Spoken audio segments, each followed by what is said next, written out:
Sean todos bienvenidos a una nueva edición de Bitácora de Viaje. La noche oscura del alma es un término acuñado por San Juan de la Cruz, místico, poeta, fraile español del siglo XVI, en el cual expresa en su poema una profunda desesperanza, soledad, tristeza, desesperación y desconexión frente a su propia fe, sino también a través de sí mismo y consigo mismo. Es decir, el alma viaja en soledad, en desesperación, en medio de la más absoluta y aterradora oscuridad. Esta alegoría y esta metáfora ha sido ampliamente expresada a través de la historia del arte, del cine, de la música, de la filosofía, porque también contiene y permite establecer una relación con el tema de los cambios y los ciclos en la vida. Si algo tenemos seguro los seres humanos desde que llegamos a este mundo es cambios. Y la vida se transforma en ciclos relacionales, ciclos de transformación continuamente, donde tenemos esa triada de nacimiento, crecimiento y muerte a lo largo de nuestro viaje humano. Esas transformaciones que se van dando afectan nuestro contexto personal, nuestro contexto individual, nuestro contexto de pareja, nuestro contexto de familia, nuestro contexto de trabajo, nuestro contexto de comunidad, nuestro contexto incluso espiritual, dependiendo del tipo de creencias, de valores que la persona tenga. Esto es lo que podemos llamar en términos eh, ecología humana. Nos movemos ecológicamente dentro de contextos. Ya lo planteaba muy bien Manuel Barroso, un psicólogo venezolano, en su libro Autoestima, Ecología o Catástrofe. Ahora bien, estos cambios que se van dando generalmente pueden ser de tipo naturalista, es decir, transformaciones que se van dando naturalmente, la persona se va moldando, va surfeando esos cambios de manera cómoda, de manera efectiva. Hay una optimización de la persona moviéndose a través de un cambio de trabajo, un cambio de residencia, un cambio, pero se va dando de una manera ordenada. Pero la vida, y ya lo sabemos, no funciona así. No siempre podemos planificar la vida.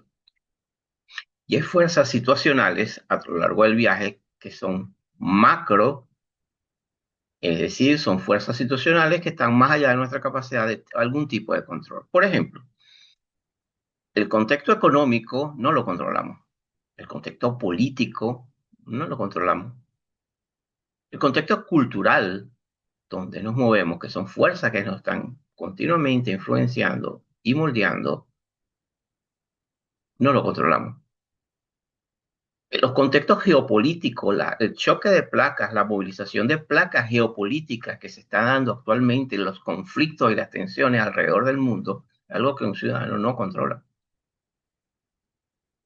De manera de que estas fuerzas situacionales pueden llegar a veces de manera abrupta, como especies de titanes violentos y agresivos a través de catástrofes, tragedias, a través de guerras, a través de enfermedades, a través de plagas que hacen que todos nuestros contextos cambien y se transformen. Esas grandes transformaciones que se van dando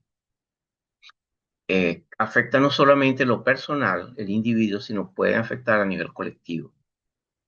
Y allí es donde entra, en esos estados, implica, cuando llegan esos eventos, implica que la vida que teníamos, la manera como nos relacionábamos, la manera como establecíamos, veíamos, sentíamos, escuchábamos, nuestra cotidianidad, está profundamente y queda profundamente alterada.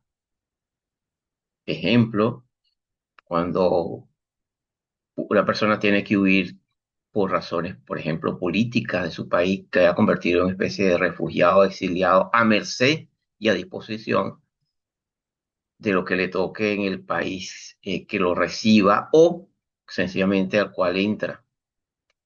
Y esas son fuerzas que hacen que una persona experimente unas grandes transformaciones, porque eso implica que una identidad, la identidad que tenía, en este caso, como persona ya no sirve, ya no funciona en el estado de vida actual que tiene. Hay una identidad que muere, debe morir, y hay una identidad que debe nacer. Una persona que ha sido profesional exitosísimo en su país y emigra, experimenta de alguna manera una noche oscura del alma si no logra tener el mismo grado de éxito o el éxito que se había planteado en términos de expectativas. Y ahí puede ocurrir una noche oscura del alma donde una identidad muere y una identidad tiene que nacer. Y en ese estado, entre la identidad que muere y la identidad que nace, nos conectamos con el tema de los umbrales, de los estados límbicos, es decir, en zonas de transición. En esas zonas de transición, me encantó mucho la descripción que hace la extraordinaria ensayista española Ana Adel en su libro Un paseo por los limbos, donde ella dice allí que en esos estados de transición ocurren cosas fascinantes, al mismo tiempo tenebrosas, y donde habitan seres muy especiales, es decir, las zonas de transición. Véanse el caso de la frontera, los estados fronterizos entre países son zonas donde ocurren cosas continuamente. En ese mismo estado se reproduce en la mente. Y en esa mente es lo que Carl Jung hablaba de la aparición, la experiencia, de la activación del inconsciente colectivo, no solamente como un reservorio de memorias ancestrales que tienen un archivo de cómo generación tras generación nos hemos ido enfrentando los seres humanos con los mismos desafíos en diferentes épocas. Nacimiento, crecimiento, muerte, bodas, funerales, guerras, reconciliación, encuentros, desencuentros, exilios, retornos, traiciones, lealtades, negociaciones, conciliaciones, enemistades, amistades y todos los temas que podamos humanamente albergar en el viaje humano. En este estado de transición, estado límbico, es donde emerge el transhipnótico. Y el transhipnótico tiene una relación con el inconsciente, tanto personal individual de un individuo que está muy montado, muy conectado con su cultura, pero a su vez está íntimamente relacionado con el inconsciente colectivo que expresa Jung a través de su obra.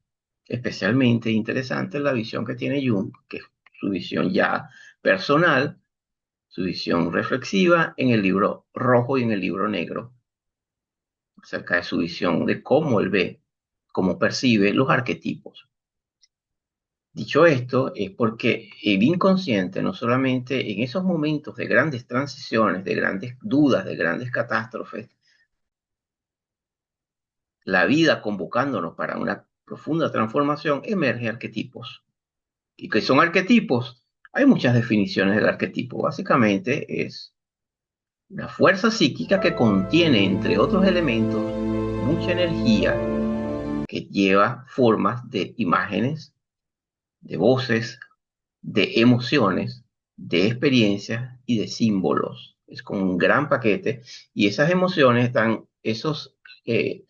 ese arquetipo tiene diferentes temas.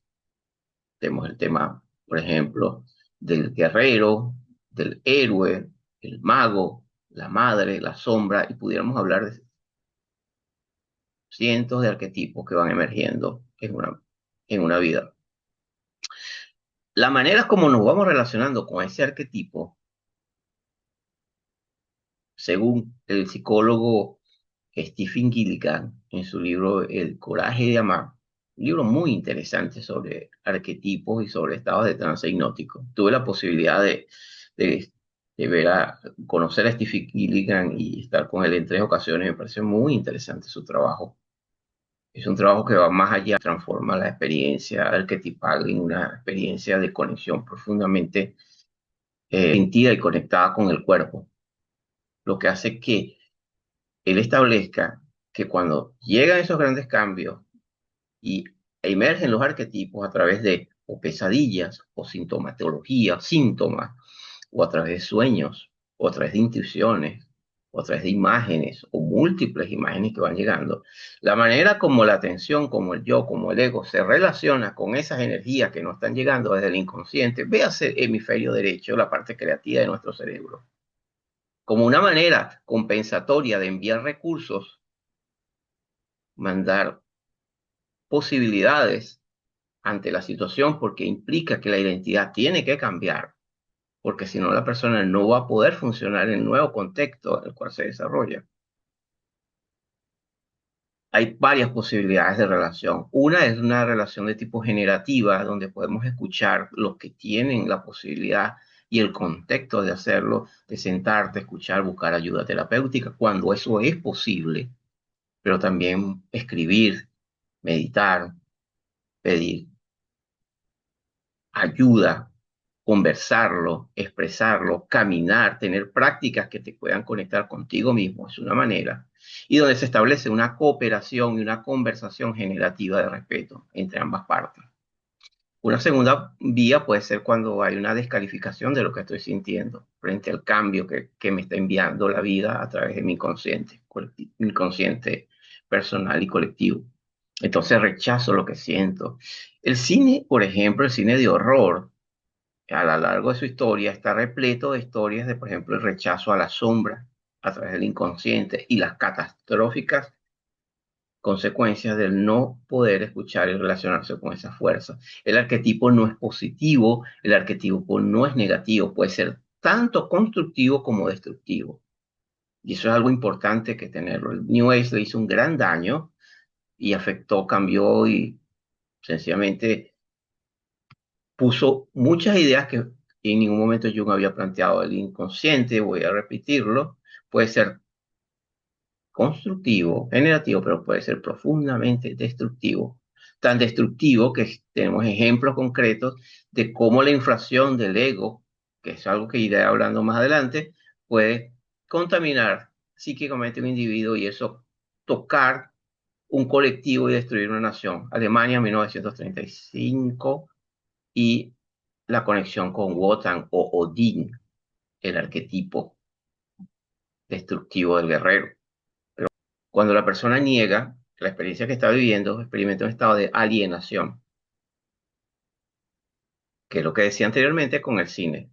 Pero puede venir una experiencia en la cual la persona se rinde frente al arquetipo y el arquetipo a lo largo del tiempo no solamente genera hay una identificación absoluta con ese arquetipo, por ejemplo, el arquetipo del guerrero, el arquetipo del líder religioso, del gurú espiritual, sino que ese arquetipo va sustituyendo la conciencia y se apodera psíquicamente, así como lo escuchan, psíquicamente, que es realmente Jung en sus trabajos, solamente que tratan de darle un cambio, pero básicamente es cuando el arquetipo se apodera, construye, toma control del sí, incluso del sí mismo, es cuando estamos en estados de posesión de locura.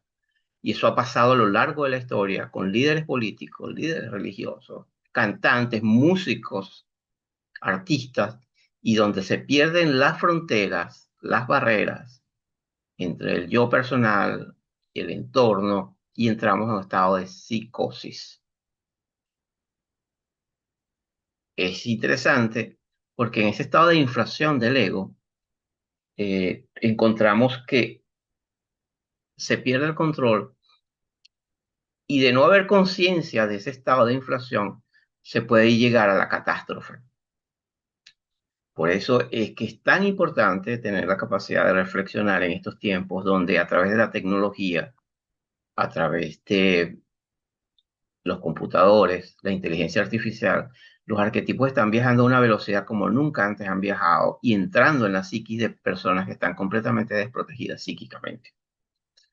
De manera que estaremos hablando próximamente acerca de lo que es el proceso de inflación del arquetipo y cómo la inflación del arquetipo puede llevar a procesos profundamente destructivos, como decía anteriormente, a la Alemania de 1935, Venezuela de 1999, a través de generaciones y generaciones del mito y de la religión bolivariana, como el mito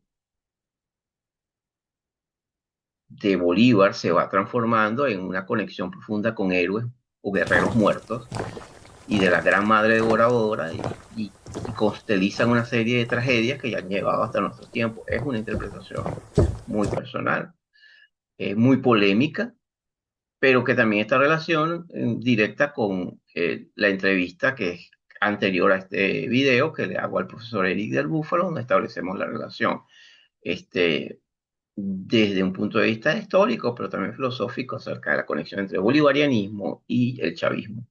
Es decir, el chavismo es hijo directo del bolivarianismo. Y eso se expresa en términos arquetipales a través del síndrome de los héroes muertos, que estaremos hablando próximamente. De manera que muchísimas gracias por su atención.